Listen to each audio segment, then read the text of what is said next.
Thank you for clicking on the video. Welcome back to the channel. We got a new show alert. Now, if you loved Good Girls, then I think this is going to be a good fit for us Good Girl fans. Not to say that this show is reminiscent of it at all, but it kind of makes me feel like that, how the same way I felt about Good Girls. But anyway, just to give you guys a backstory. First of all, we're here for The Thing About Pam, Season 1, Episode 1. She's a good friend. Renee Zellweger, girl. Thank you for this. Thank you. Renee Zellweger is our leading actor, or actress. I feel like the women these days don't want to be called an actress because it kind of like dumbs down, kind of like dumbs them down, because it's like they're actors. That's it. Don't put the tris on it, making it all dainty. Anyway, the backstory behind the whole story is this woman, Pam Hupp. She killed her best friend. And this is a true story, by the way. So, spoiler alert. We're going to see the trial and everything, how everything transpired. We're going to see that throughout the series. But the series is derived off of some true events. So, Pam Hupp killed her best friend, Betsy. I forgot Betsy's last name. It's a Hispanic last name. But anyway, they blamed her husband. They thought that her husband, Russ, did it. And Pam let the police believe that he did it. But this is a whole true story. She in jail, So there's that. We know how that's going to end. But it's giving us insight into how she saw things transpire. It's giving us her vantage point. It's not the truth. It is not the truth. When it comes to her memory and what she remembers happening, it's completely different than the narrative that the narrator is painting, because we do have a narrator. It's narrated by the same person who narrates what is that show called? It ain't Unsolved Mysteries. It's another true crime series. It might be Dateline. It might be the same. I think it's the same narrator from Dateline. If you are a true crime fanatic, then you already know what that voice is. I can't put a name to the voice, but he's narrating. Anyway, let's just get to it. So Pam Hupp, she is a nut. She is crazy, but she's giving her account from inside the prison cell. So we have to go back in time a little bit, and I want to say it was 2011 is what they said. But anyway, her best friend Betsy ends up getting killed, and of course Betsy denies any involvement. She blames Russ.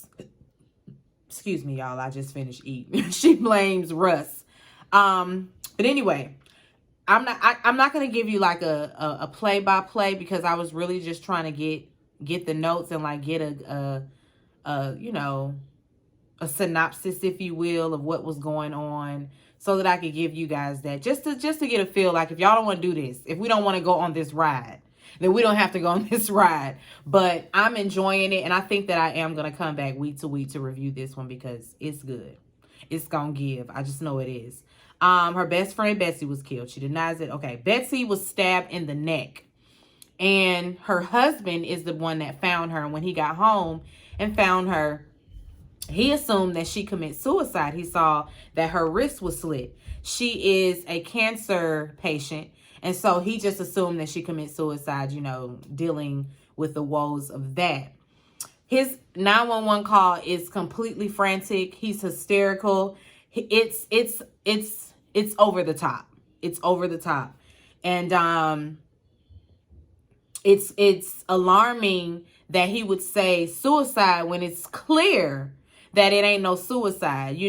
Google, when I Googled this case, they said that she was cut so deeply, her neck was cut so deeply that she was almost decapitated. Knife was still just in her neck. And I'm like, you walked in on that and thought she did that to herself? So, of course, they looking at him. One, because you're doing a lot on this 911 call. I guess it's like, damn, you can't show emotion for your loved one? For your spouse?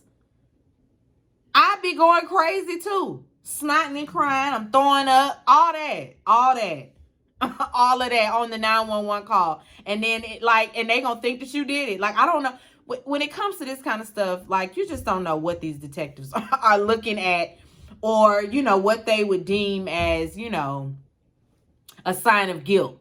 You just never know. Because I thought that if you didn't show any emotion, then you look like the guilty one. You show too much emotion, you still look guilty. Sorry, sir. I mean, I'm sure those were true emotions from him, after walking in his house and finding his wife dead. Can you blame him? Can you blame him? Anyway. Like I said, Betsy has cancer. Pam is the overbearing friend. She's a lot. She's a lot. She's very possessive of her friend. Her friend got her family, but she feel like she's more important. And it's like, my mama right here. I'm good. My kids.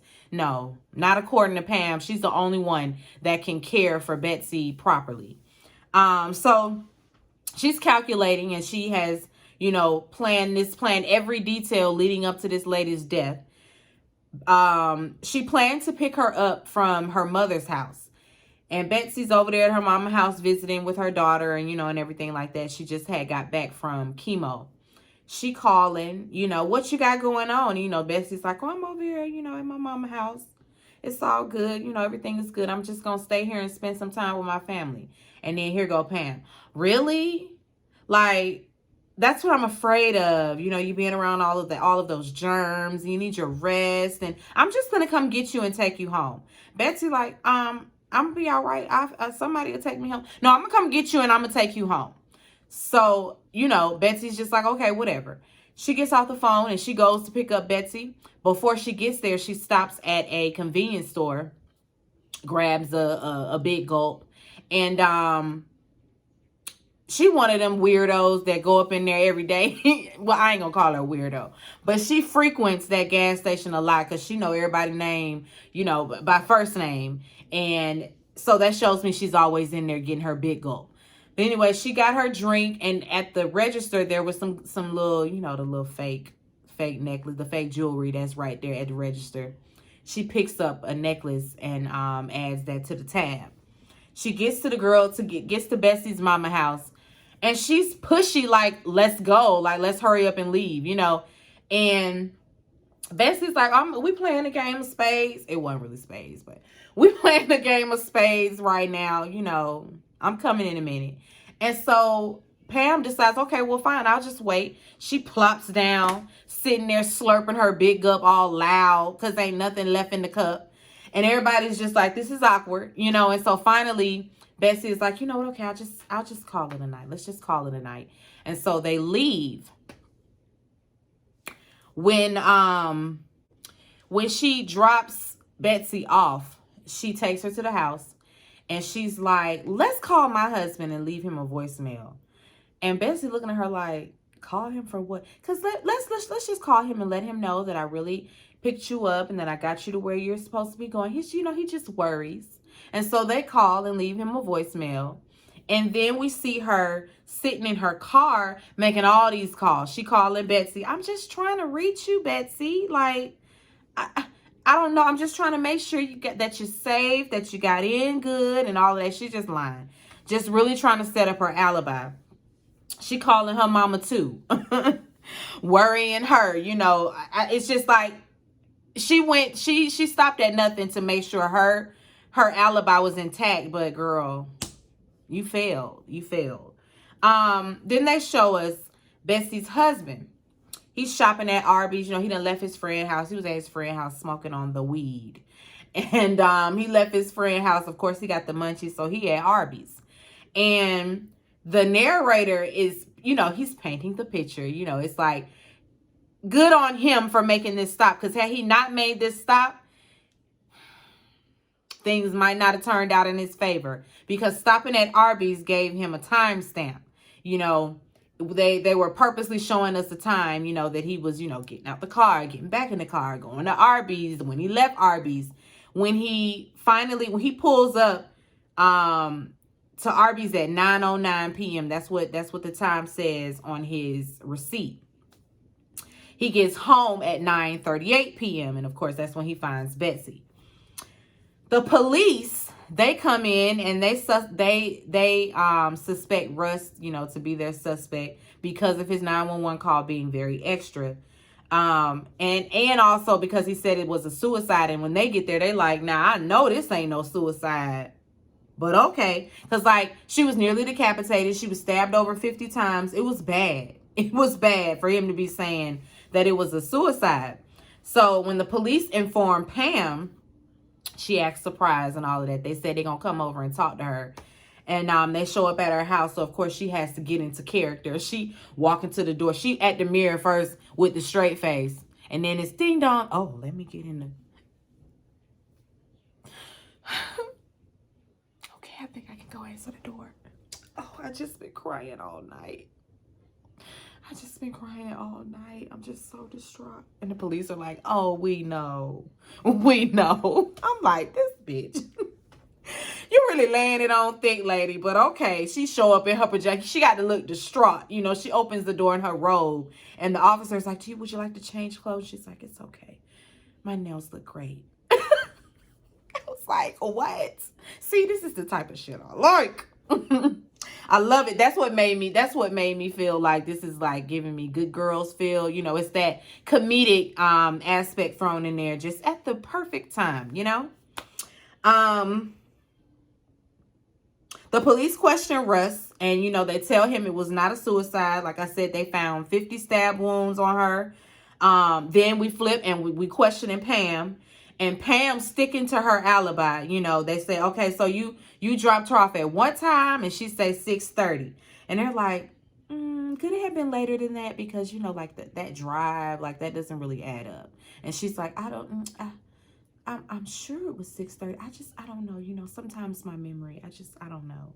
And then she goes into this story. When I was working down at the factory, there was this big ass box that just fell on my head. And I tripped and fell down some stairs and bust my head wide open. So, sometimes it just loses me. And the officer is like, well, how's your memory?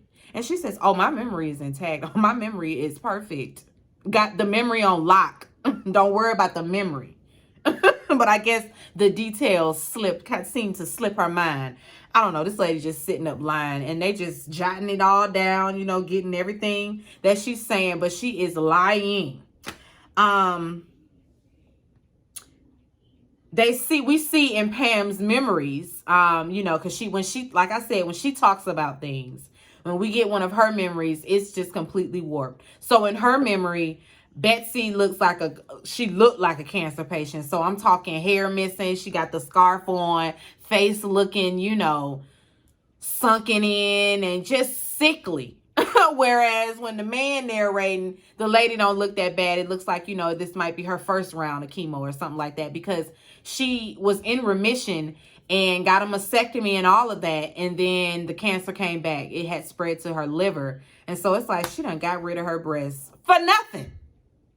She could have had her some breasts if it was just going to spread to the liver. Cancer really sucks. And I done got all upset just thinking about it. Anyway, in Russ's interrogation, he's explaining the nature of Pam and Betsy's friendship, because he said that Pam was the one that dropped Betsy off that night. He was at his friend's house, He's trying to tell these people Pamela James ain't seen Jack. She was here. That's one of my favorite episodes. When they get robbed, when Pam and Gina get robbed at the ATM. And they don't want to go up in there snitch. Well, Gina, she down to snitch. But Pamela James ain't seen shit. I ain't seen nothing. And they in there like, So, what did they look like? And then Pam was like, if I got to tell your bald-headed ass one more time, Pamela James ain't seen shit. She ain't seen nothing. Russ ain't seen nothing. Russ was over there at his friend's house smoking weed. And then he come home and finds his wife like that. It ain't Russ. They barking up the wrong tree, but they just don't even know. He talks about Pam, you know, but he has nothing but nice things to say about Pam.